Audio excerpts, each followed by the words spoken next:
Hello, this is Deanna from Vintage Touch, and I'd like to do something a little different today with my videos. I recently went on an antique pick, and I'd like to share with you some of the things that I obtained on a morning's pick. These things have not been processed or cleaned up yet, so they're fresh from the pick. I consider what I found to be a pretty good morning's worth of picks, and you will see these items. Some of these items will be advertised on my Vintage Touch webpage that's under the iantiqueonline.com format. Now, if you would like to access that page, the easiest way to do it is just to put my full name, Deanna Moyers, spelled with an S, in your Google search engine. You will see a variety of things that will come up, and one of those will be my page on iantiqueonline.com. Also, I'll have some of these items in my eCrater online store, and you can access my store by going to deannamoyers.ecrater.com. That's my full name, deannamoyers.ecrater.com. So now let's get on with showing you some of the finds that I obtained in a morning's pick, and I hope you like it. I'm going to have to move the camera just a bit, so bear with me, please. Okay, we'll start here.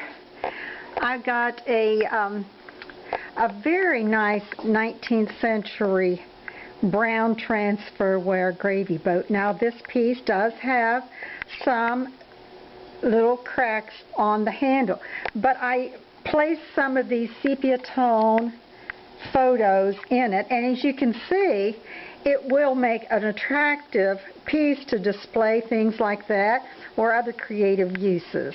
I also got a wire minnow bait box kind of a thing that the bottom comes open. I got a Kraft cheese box. They're always good sellers. I got 3 old picture frames here. I do a lot with photos and picture frames. This is an interesting piece. It says a U.S.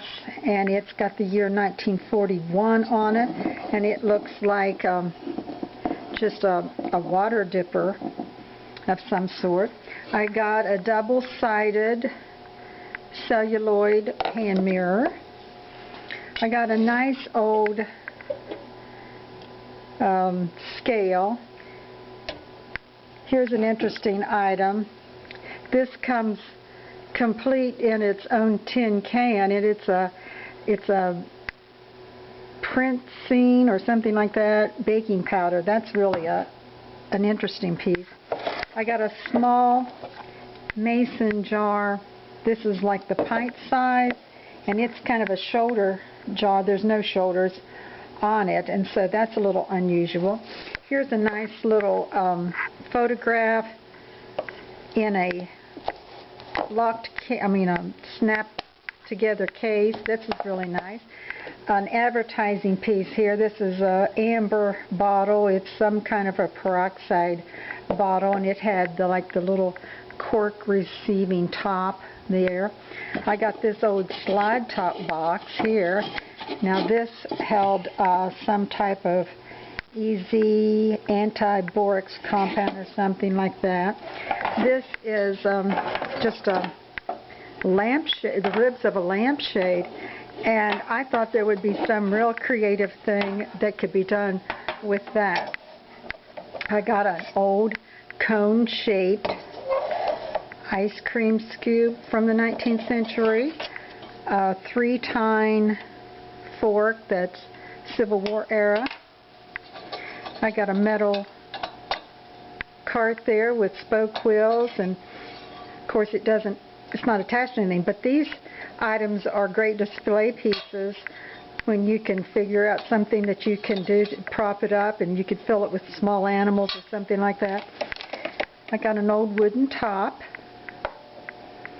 I got 2 sock darners. They're very good sellers for me.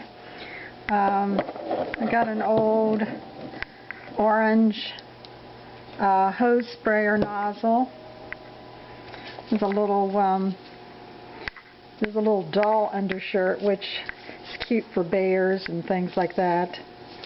I got two old books from the 19th century. This one is an English grammar book. This one, the title alone should sell this. It's called The Wives of Men of Genius. I'm not going to laugh. And then I found some old garden tools, which are very, very popular. Not only a lot of people like to use them. I like to collect them and hang them up in my garden room. So there's a variety of things you can do with those. So that's one morning's worth of antiques that I found, and it gives you an idea of what I would consider to be a profitable morning's worth of antiquing.